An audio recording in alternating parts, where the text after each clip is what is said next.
JDA Productions presentan el concierto de verano 2013. El concierto de verano 2013. En concierto, Rakim y Ken White.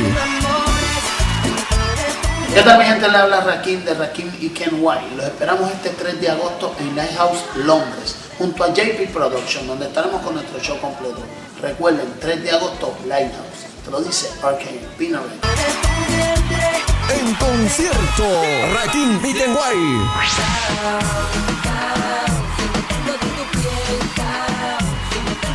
Rakim y Ken White.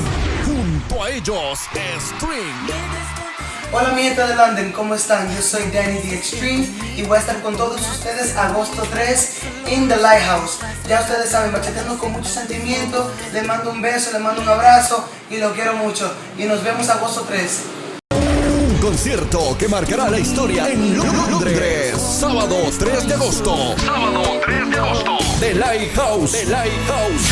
Entrada anticipada 30 libras, en taquilla 35 libras, de 14 a 18 años 20 libras, zona VIP 65 libras, con mesa incluida para grupos, puntos de venta, El Pueblo, Spanish, Delicatessen, Carnicería Las Américas, Hamburguesas de Miguel, La Bodeguita, Los Colorados, Sierra del Sur, Leños y Carbón, Rincón Quiteño, Café Tropical, Mi País, Pueblito Paisa, El Manantial, Donde Carlos Restaurante, patrocina Radio Aculco, TTW Agency y La Mega Latina. Sábado 3 de agosto, The Lighthouse. ¡Te esperamos! Apertura de puertas 5 de la tarde.